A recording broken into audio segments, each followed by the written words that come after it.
So it's a pleasure to have Federico Fusco visiting us today.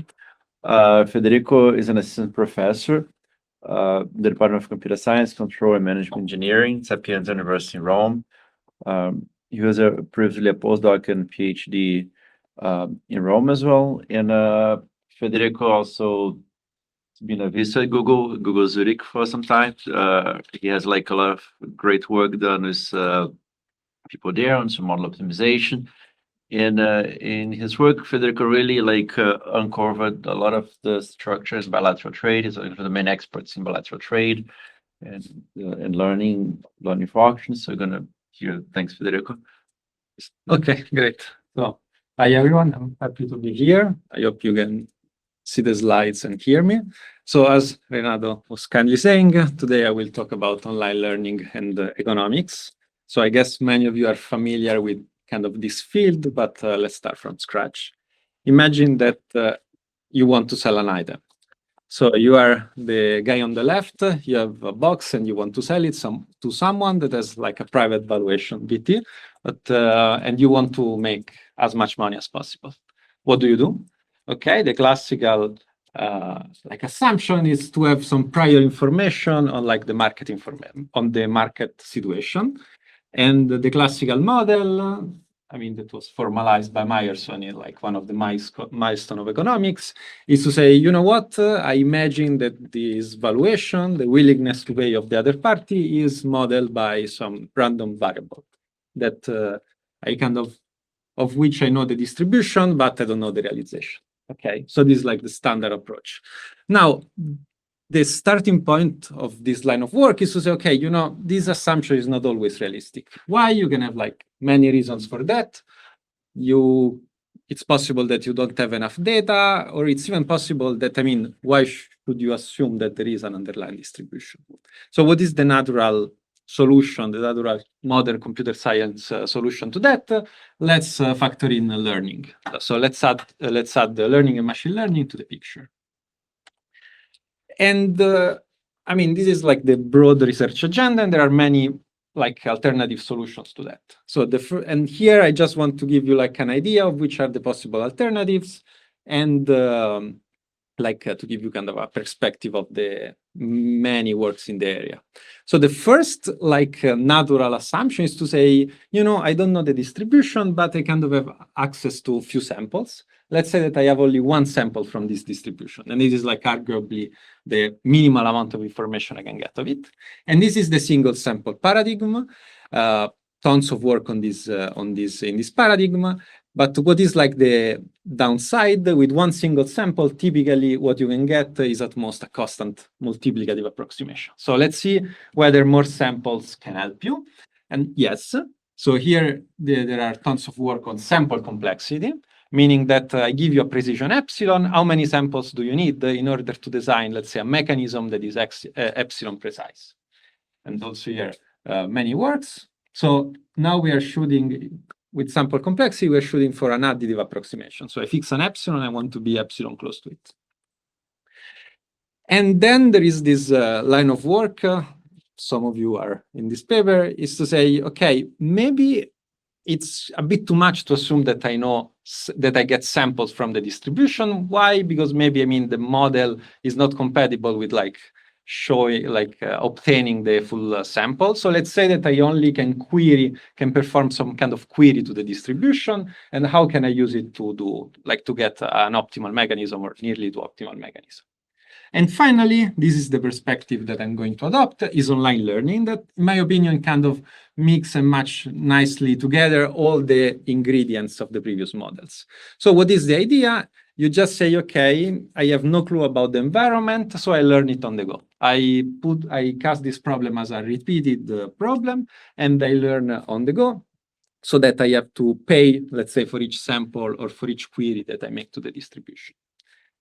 And the objective function, like the metric that is used in online learning, is regret, as we will see later. Okay, great, let's go. So let's get back to the starting example, the pricing example. I want to sell something, I have no clue what is its value. This is like a seminal paper by Lambert and Lydon that introduces this very simple model that I want to present just as an exercise and a starting point. So at each time step T, I have a new good that I want to sell to a new buyer. So the environment, something generates the valuation, the private valuation of this buyer. So what do? I set a price, and then there is a trade. If the price is good enough for the buyer. And you see what is that I get? I get P if the trade happens, 0 otherwise. And crucially, what is like a natural feedback that I can have here? Well, the indicator function of whether the trade happened or not. Great. And what is the goal in this paper is to say, okay, this is the model. I want to minimize the regret with respect to the best fixed strategy, that is the best fixed price in hindsight. Now, starting from this, let's try to kind of get a general framework that we want to play with. So at each time step T, the environment generates an outcome that previously was the evaluation. The learner picks an action without knowing the outcome, and then it gets something out of it. So a function that is both of the action and the outcome. And the learner observes a feedback. Now, different problems may need different feedback. So I want to keep it general. And what is the goal? As I mentioned earlier, minimize the regret with respect to the best fixed action in hindsight. Okay, so this is like the formula, but you just have to keep in mind that everything is bounded between 0 and 1 at each time step. So I'm just looking to something that I want my performance to converge on average to the performance of the best fixed action. Okay. Great. Now, what are the kind of features that I want to highlight of this model? You learn on the go, so there is no initial information. And you can kind of imagine that the outcome sequence is generated in many ways, according to like the model that you're studying. So you can be in the stochastic model, where everything is IID from the same distribution. You can be in the adversarial model, or you can kind of cast some regularity assumption on the distribution. And crucially, since we kept it general, we can model many, many feedbacks. And what is the goal? As I already mentioned, to converge on average to this omniscient but fixed, static benchmark. Okay, just super quickly, what are the technical challenges that we need to overcome? So first, we know very well how to solve like bandits and expert. So discrete setting. Here we are in continuous setting. And the objective is typical non-regular. And we have in the discrete setting, we have tons of feedback model, but these feedback models typically are discrete. So we want to kind of to understand how the feedback model impacts on a situation where you have like a continuous structure and the objective is odd, let's say. Okay. Also here, tons of work. I will briefly present something on first price auction, bilateral trade, and the joint ad problem. Okay, and these are other models that have been studied with some pointers. Great, so let's start. This is for first price auction, and it's based on stock paper with amazing people here. Let's start. Why first price auction? I mean, you guys at Google know, because now the industry is moving from second to first price auction, so we want to learn how to bid in first price auction. And what we did in this paper was to say, okay, we are the bidder, we want to learn how to bid, and we also want to understand what is the impact of the platform transparency on learnability. What is the platform transparency? Is like the amount of information that is disclosed by the platform at the end of each auction. And clearly here there is a trade-off, because the platform wants to retain information while the learner wants as much information as possible to perfect his model. And second, we also study this problem without assuming that the bidder knows the exact value of the ad that is aiming for. Okay, so the advertiser, the learner, does not know a priori the valuation of the item that is purchasing or trying to purchase. Okay, so these are like the two axes along which we will develop this paper. Okay, now we have a general framework. Let's see how it works here. The environment privately generates VT, that is the value of the item, and MT, that is the competition in the first price auction at time T. And what the bidder does, it posts a bid blindly, I mean, without knowing VT and MT, so only using previous information. Okay, awesome. And then a first price auction takes place. What do I mean by that? I mean, you'll know it, but let's repeat it. If the bidder, I mean, the auction is won by the highest bidder, which pays exactly the bid he posted. Okay, so in particular, in this example, we are bidding 75 cents, so we're winning. Okay, and since we discovered that the item is worth $1, then we are getting a net utility of 25 cents. Okay, and clearly you see here, we have some kind of notion of feedback that we need to understand, right? And this is where transparency kicks in, because we have two parameters, MT, that is the competition, and VT, that is the valuation. Now, the valuation, it's kind of natural to assume that we only discover the valuation of something if we get the item. So we get the item, meaning we win the ad slot, we post the ad, and we observe whether the user, that particular user, liked it or not. Okay. While for MT, for the competition, this is kind of more nuanced. Why? Because we can imagine, okay, maybe the platform never reveals the winning bid, and this is like the last line, the bandit feedback. Or maybe the platform only reveals the winning bid. That is, I think, what's mainly done in the industry, and this we call the semi-transparent. We had a question for the audience saying if you're assuming a single slot auction. Yes. Yes. Yes. And definitely, like understanding how it works for more complex auction is a very intriguing open problem. And now, so as I was saying, if the platform only reveals the winning bid, then we as a bidder only get MT if we didn't win the auction, right? And this is the semi-transparent feedback. Or we can assume that, you know what, the platform is revealing everything every time. And this is the transparent model. So you see, we have like these four kind of natural feedback models, and we want to understand what is the impact of like platform transparency on the learnability of the problem. Okay, so this is the research agenda. Now, technical challenges. I think we all know that it's easy to do learning when we have in a continuous space when we have a regular objective. So namely, I don't know, if the objective is Lipschitz, everyone is happy. But here, if you look at the objective function, this is definitely not the case. So for instance, on the left, you can have two instances. So in one case, the upper case, you have that VT is larger than MT. So you have that kind of profile. So you stay at 0, then you have a jump up, and then you decrease nicely. While on the other end, if VT is smaller than MT, then the jump is in the other direction, is like downward. Okay. And why is this important? It's important because if I consider an instance where, like, with probability 1/2, I am in the upper plot, and with probability 1/2, I am in the lower plot. If I plot the expected utility, then I have that strange shape that is on the right, meaning that I'm only optimal if I bid in like the tiny delta interval. And this tiny delta interval can be like arbitrarily small. So any fixed grid will not work for me. Okay. So you see, even though like the fixed, like the every realization, it's kind of nice because it's Lipschitz always from the same side. If we take the expected utility, then we have a very rich structure that we need to account for. Okay. So yeah. And now, what is the trick that we used? So in general, what we want to say, what we want to find is a small subset of actions that represent well the problem. Okay.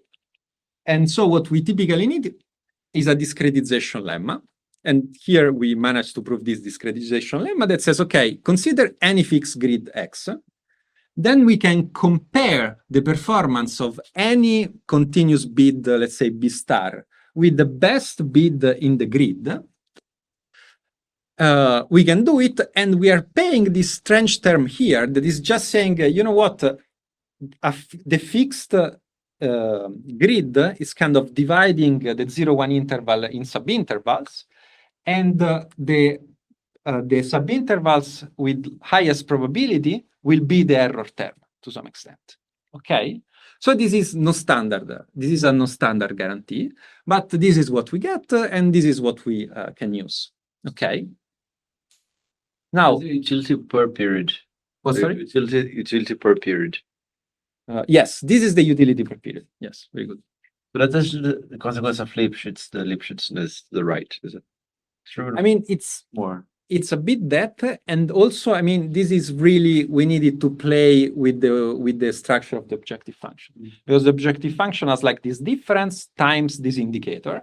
So what we show, I mean, we can see the proof later, but like,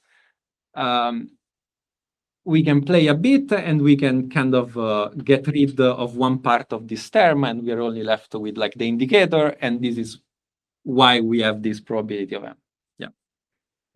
Okay, now let's see how we can use this discretization lemma to kind of get some algorithm. Because keep in mind, we want a learning algorithm with sublinear regret. Okay, so this is the idea.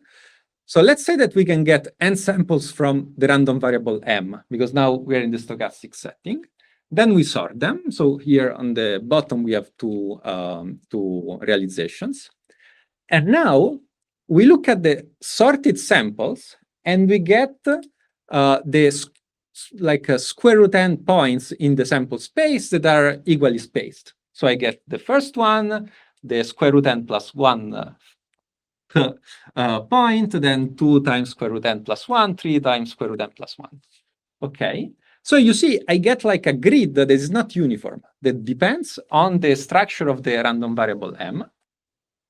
And then let's see what I can get. Okay, from the previous slide, we know that we have this inequality, but we also have concentration. So I can approximate the actual distribution with the empirical one.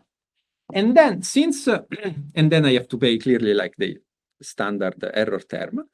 And since I chose the red point so that in each interval I have exactly square root n points, I can say, you know what, the p hat term, this is just order of 1 over square root n.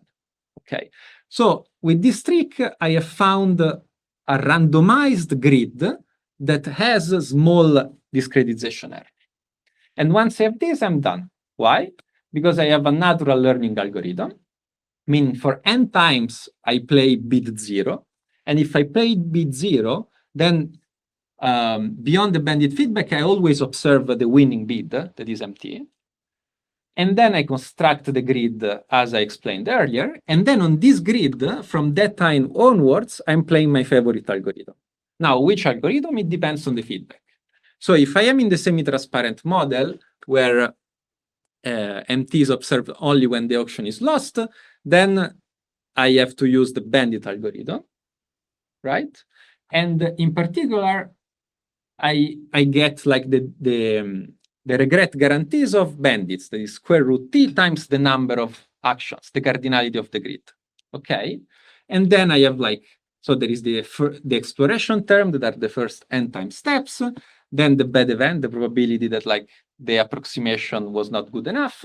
Then I have the discretization error, that is what we proved earlier, plus this regret term, okay? Then we optimize for n and we get t to the 2/3, okay? I kind of find it very clean. Now, if we are in a richer feedback model, where like MT is always observed, then we can kind of tweak a bit hedge to still reduce the problem to full feedback, meaning that now the dependence on the cardinality of x is logarithmic, and we are happy so we can get square root t, okay? So you see there is this discontinuity between the transparent model and the semi-transparent model. Now let's try to have like a general overview of the results so far. So, quick question. Yes. So if you use the finer grid than square root n, you would lose on the exploration. Is that right? Yes. So square root n is the optimal balance No, square. between these two. What there's discretization and there's exploration. So square root n gives the right balance. If I'm Yeah, I understanding. mean, yes, we chose square root n because we wanted this term here. We wanted this term here to be of the same order of the VC dimension error term. Okay. Right? So like regardless of the value of n, we want square root n because we want these two error terms to be of the same order. So arguably this is the best choice. Okay. Thanks for the question. Okay.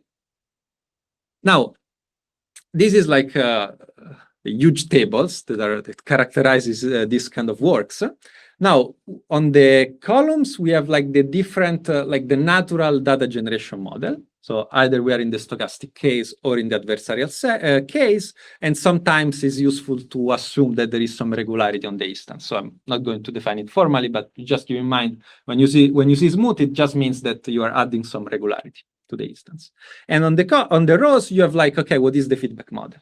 Okay, so we prove that in the transparent model, in the transparent feedback model with general IID instance, we get square root t. So this implies that all these 4 entries are kind of green, meaning easy. And we also proved in the semi-transparent model that we have this t to the 2/3. Okay, so this implies that also this other entry here is like easy. Not easy, I mean, it's yellow, not so easy. And then, like, I'm not going to show all the proofs here. I just wanted to give you like an intuition of the techniques. What we provide in the rest of the paper is tight results. So for every entry in this table, we inherit both a lower bound and a matching upper bound. Meaning that you see all these 16 possibilities in the end boil down to 3 regimes. So easy problem green, hard problem red, intermediate problem orange. Okay. And now starting from this table, this is not just like mathematical abstraction because we want the table to be complete, but also because we can extract like meaningful qualitative understanding of what's going on, right? So what we get here is that, there is a clear horizontal separation between full feedback and transparent feedback and semi-transparent and banded feedback. Meaning that if we want to enhance learnability, it's good if the platform reveals everything and we can quantify it. So it's going from a regret square root t to a regret t to the 2/3. And then we see that there are some like, let's say, pathological behavior that we need to be careful about. Okay. Yes. So this is like the complete perspective on this first prize auction paper. Now, clearly, many natural open questions arise. So we can consider more complex first prize auction-like auctions. We can embed budget. We can do whatever we want with it. But we have like a starting point. One question. So have you looked at the case when you have more than 1 bidders running these algorithms? This is very interesting. Okay. Now, I guess the question is about kind of convergence to equilibria, I guess. Yeah, like I feel it's more realistic setting. Yes, it makes sense. Now, we didn't look at it. Clearly, what we have is that, like, I think we can prove that if we have many agents that use this algorithm, then we converge, I guess, to some weak notion of equilibrium, maybe some coarse correlated equilibria. So if on top of that we have like some price of anarchy result, we can say, you know what, if all the agents are using these algorithms, then we are converging to this type of equilibria at this rate, because this is the right rate, and we can say something about it. But like in general, if we want, yeah, so this is what I can say about it. Maybe, sorry, one more question, like maybe a more philosophical question, like in the case you don't know what other bidders are actually doing. Mm-hmm. I mean, it's not maybe not easily captured by either the stochastic or adversarial. Have you thought about like what should I as a bidder do? Like, okay, so I mean, I guess that the adversarial model kind of captures it, right? Because you're not assuming anything on what the other guys are doing. So these results are in the oblivious setting. Right, oblivious is the strong assumption there. Yes, but I mean, we didn't spend too much time on it, but I'm fairly confident that we can tweak the proofs to make it work in the... But so, for instance, if you want like a qualitative result, this says that in the general situation, then it's possible that you don't converge everywhere because there is like the red column on the right. Yeah. Thanks. Okay, now let's forget about first prize auctions. Let's move to like my crash problem, that is bilateral trade. So here I'm going to present like a small subset of the results that we had with this amazing group of co-authors in a series of papers. Okay, so what is bilateral trade? Is a super tiny and simple economic model where you have a seller that wants to sell something to a buyer. Okay, so as simple as it gets. Now, both agents have a private valuation on the item. And what is your goal as mechanism designer is to be in the middle to facilitate the trade. Okay. Now, what are the economical properties that you would like to enforce as a mechanism designer? Where you have the classical one. You want everything to be incentive compatible, meaning that truth telling is a dominant strategy. You want individual rationality, meaning that, I mean, if the agents are going to participate, you do not want them to lose money. And clearly, you want to maximize the economic efficiencies. So every time that ST is smaller than BT, that you want the trade to happen.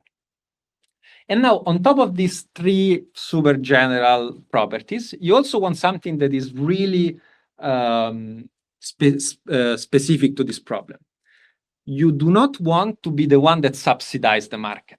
Okay, because clearly, if you allow the intermediary to just throw money at the market, then everything kind of becomes easier and also less meaningful.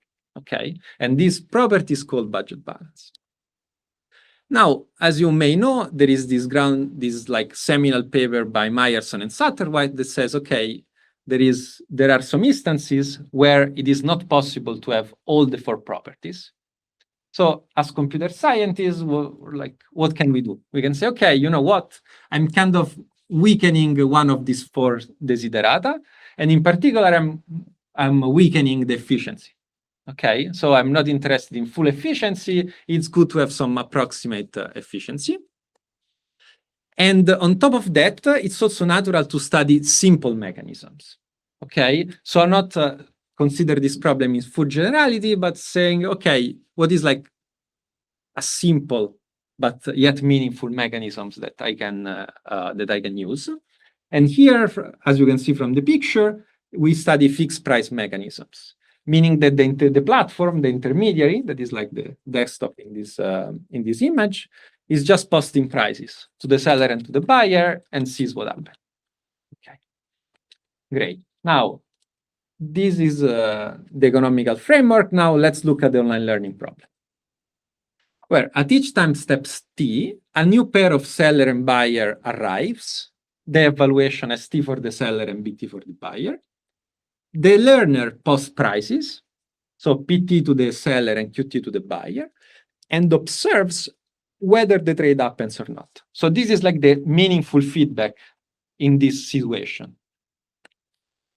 And then clearly the trade happens if and only if both the agents are okay with the price that they are offered. Now, what is the metric that we want to maximize? It's gain from trade. That is just a measure of efficiency. Okay.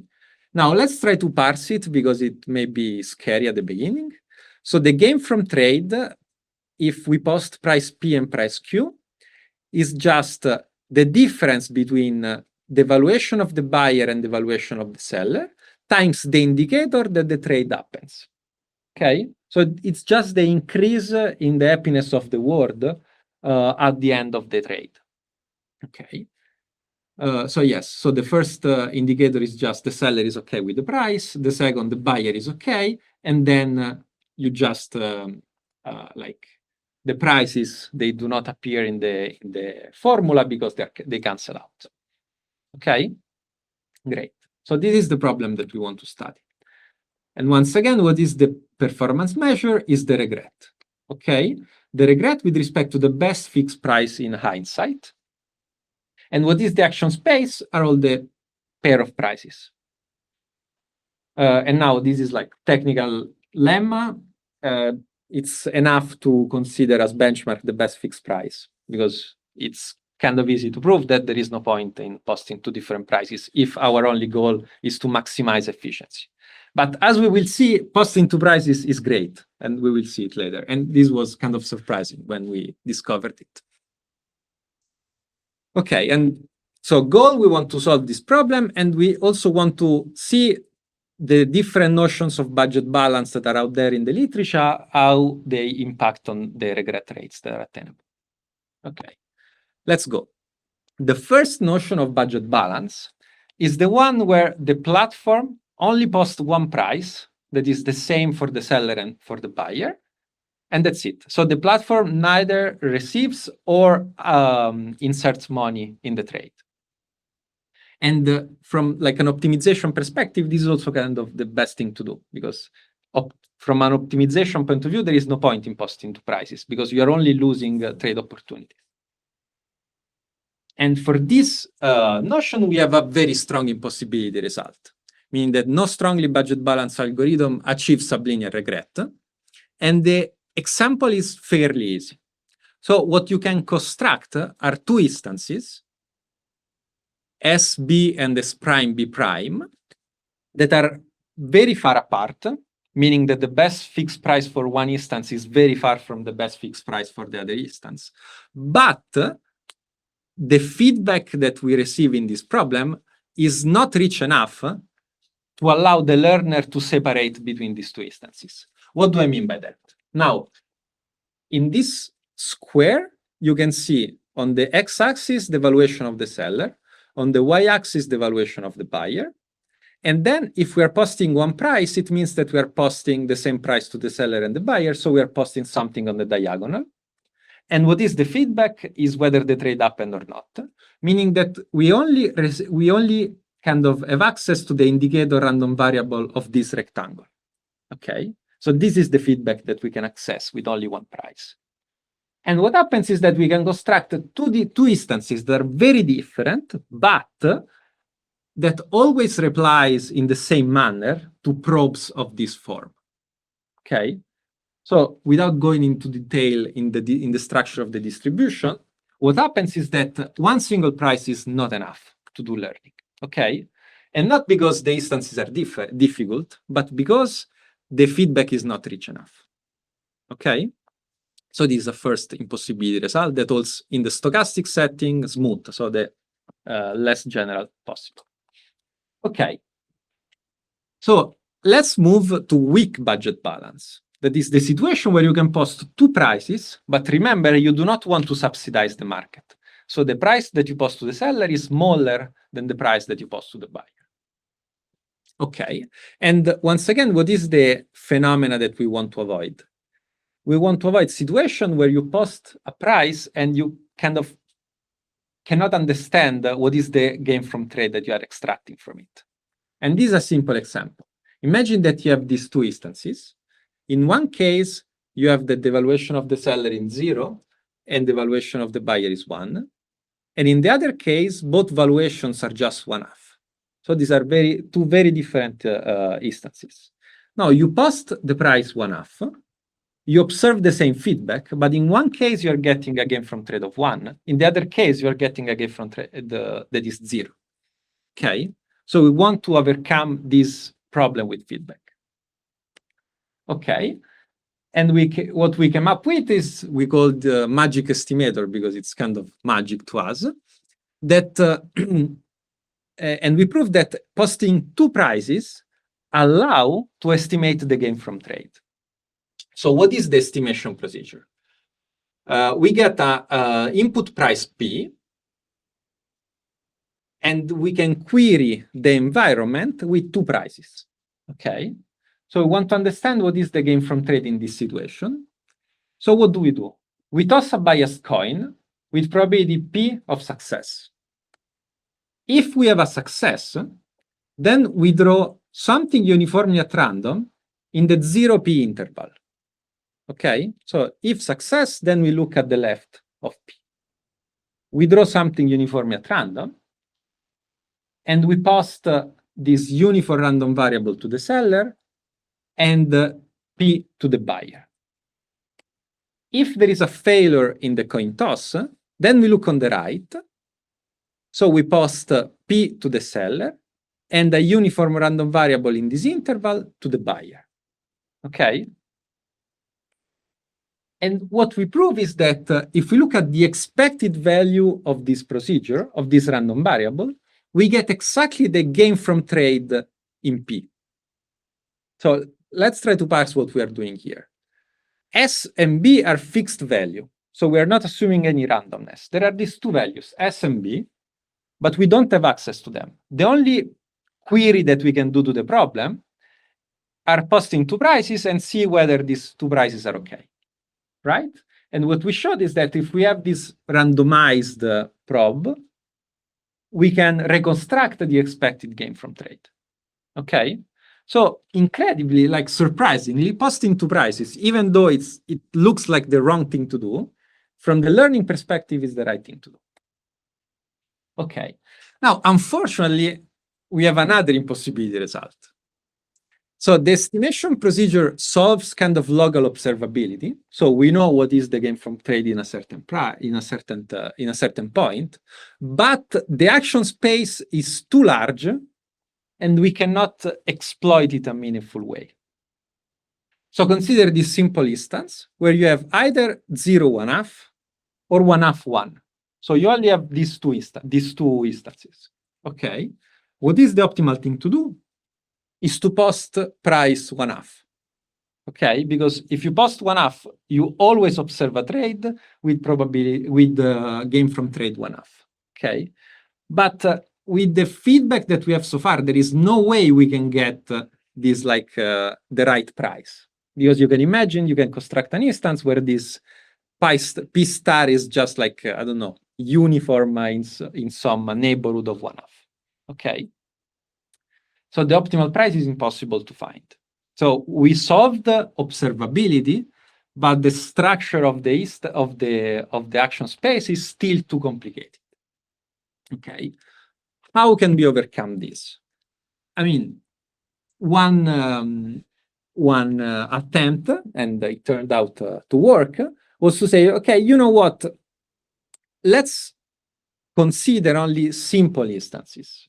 What do I mean by that? Let's say that I'm okay with addressing the adversarial setting. So S and B can be different across time, but every time they have to be sampled from a regular distribution. So a distribution that is smooth, that is just a fancy way of saying that I do not want point masses. Okay.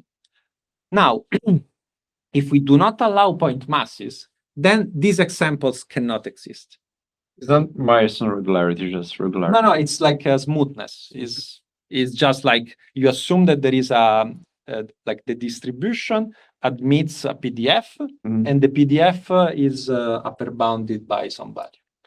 Okay. Yes. Okay. With this extra property, then we can say, you know, I can cast a grid because now everything is nice and Lipschitz. And I can use the probing strategy that I've said earlier to design a learning algorithm that gives you t to the 3/4. So we are still far from square root t or t to the 2/3 that we saw earlier, but it's sublinear. So we are doing learning. And what was really surprising to us is that this t to the 2/3 is actually optimal. So what we did, we constructed an R distance of the problem that is based on weakly observable feedback graph. It's like a discrete problem. And we show that, I mean, t to the 3/4 is the right regret rate. And at least for us, this was pretty surprising because like, it was like the first time that we observed in this type of problems a rate that was different from square root t or t to the 2/3. Okay. Now, let's try to kind of provide an overview of the results that I've tried to discuss today. So we want to solve the bilateral trade problem. And once again, we have 4 kind of data generation model, the stochastic one and the adversarial one, and we can assume smoothness or not. Okay, so we have 4 columns once again. Now we started and we say, okay, if we are okay with the strong budget balance, so we only post one price to both agents, there is nothing we can do, no learning, everything is red. Now, if it's enough for us to post 2 different prices as long as PT is smaller than QT, then I can do learning as soon as I have smoothness. Okay, so I have these 2 green entries. While if I don't have smoothness, then there is nothing I can do because even in the stochastic case, I have a lower bound. And the last line, I didn't formally presented any result there because of like in the interest of time. But long story short, what we did, this is the stock paper last year. We said, okay, what if we do not constrain the algorithm to always enforce, so at each time step enforce budget balance, but it's okay if we enforce budget balance overall. So if we sum up all the prices to the seller and all the prices to the buyers, then what we are getting from the buyers is more than what we pay to the sellers. Okay, so it's like a global relaxation of budget balance. And if this is the case, then we designed a learning algorithm where you can get sublinear regret. Okay. The budget balance is almost surely, it's not even like. No, it's with probability 1. Yes, almost surely. Yes, definitely. Okay. So it's not in expectation. It's really a strong property. So what we have in this global budget notion is like, if you want to post a price to the seller that is like in the wrong direction with respect to that of the buyer, you have to afford it, meaning that you had to collect some budget earlier that you then reinvest. Okay. And so this is, I mean, if you're familiar with it, this is kind of reminiscent of Bandit with knapsack. But what was surprising is that even in the adversarial case, even if we have some like similarity with Bandit with knapsack, we get sublinear regret. So not alpha regret. Okay. So like you cannot go negative, like Cannot go negative.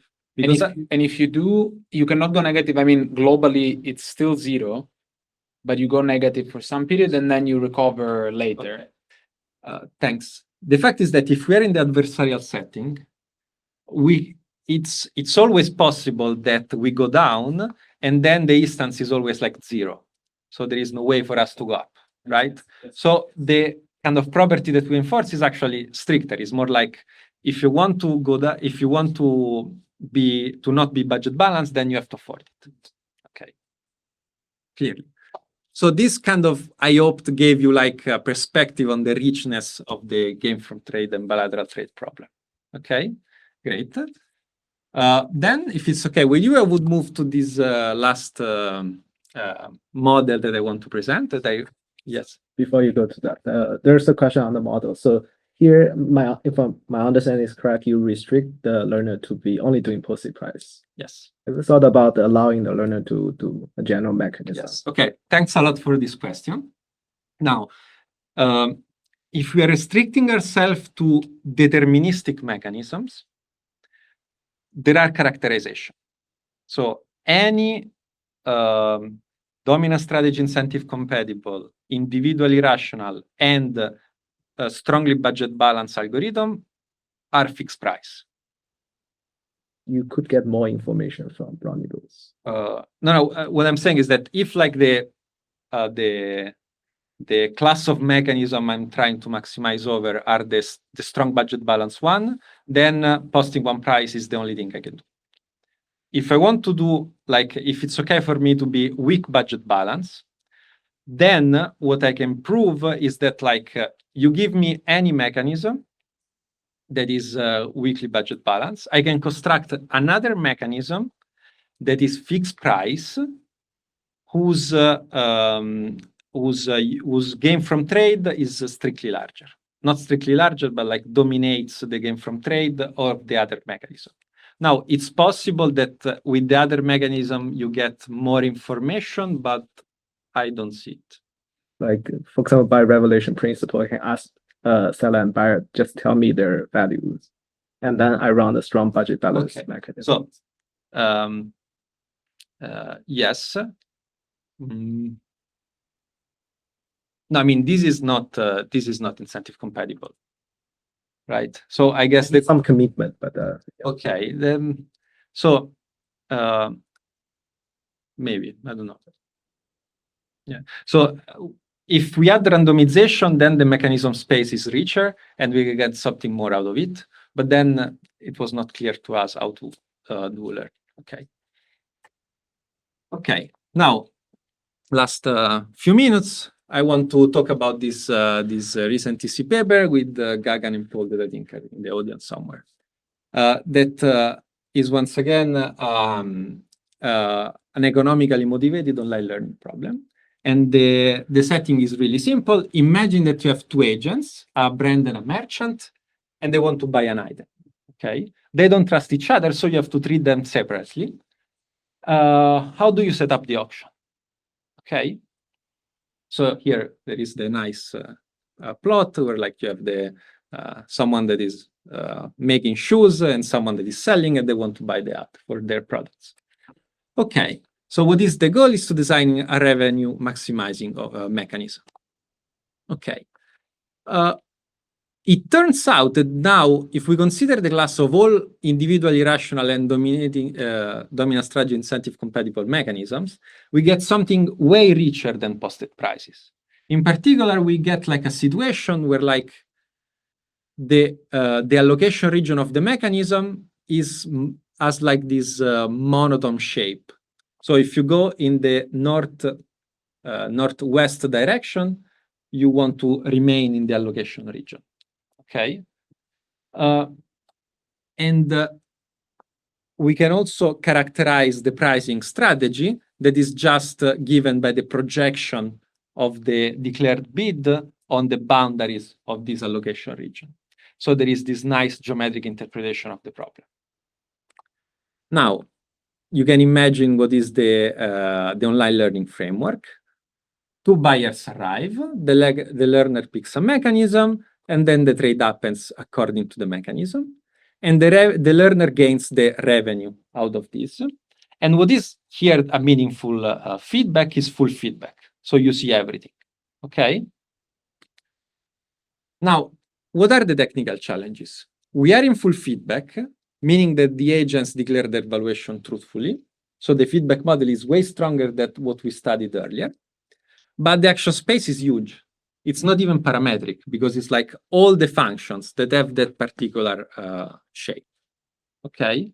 And in particular, if we look at like the family of all these functions, and we try to use the standard learning trick, so I don't know, VC dimension, pseudo dimension, Rademacher complexity, fat shattering dimension, they all fail. So this mechanism space is very complex from the statistical point of view. And what is the idea that we pursued was to discretize this mechanism space in a meaningful way so that this discretization has small discretization error and is learnable. And in particular, I mean, this is a simple example, but I guess we can skip it. If we use a fixed discretization of the space, this will never work. In particular, you give me any fixed discretization of this functional space that can be given by, I don't know, all the paths in a fixed graph. And I can come up with an instance where the best mechanism in the continuous space is way better than the best mechanism in this discretized space. And this we can use to like get an adversarial lower bound. So in the fully adversarial model, there is nothing we can do. So in the stochastic setting, let's see what we can do. The family of all mechanisms, this is too difficult. The family of mechanisms.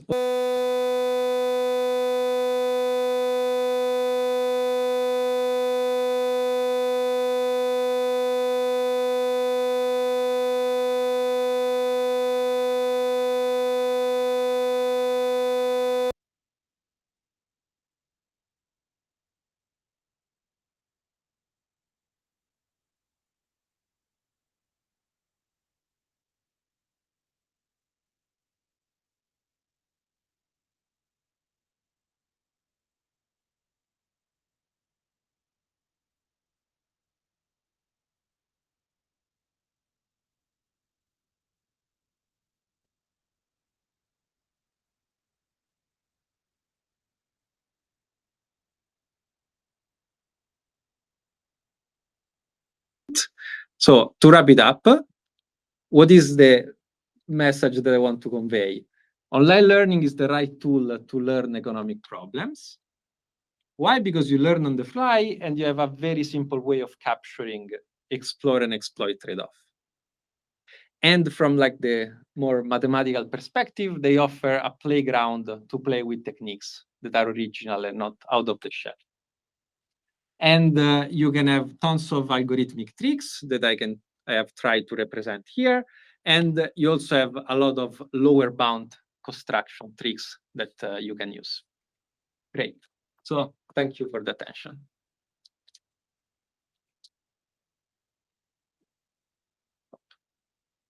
Do you have any questions for Federico, either VC or in the room?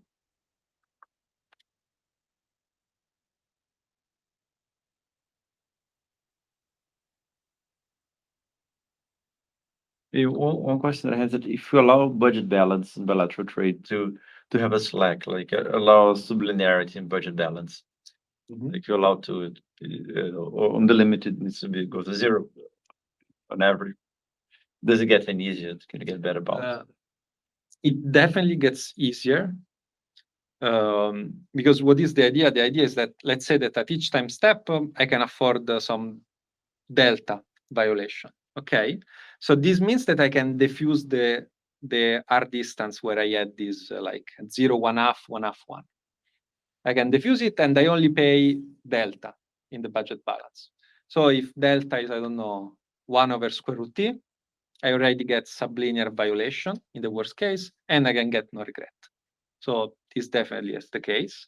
Now, what we did in the algorithm that enforces this property with probability 1 is to say, let's first spend some time like getting some budget. And then we use this budget to do exactly as you're suggesting. So we have some budget that we want to spend, so meaning that we can be a bit non-budget balance in the future. Yeah.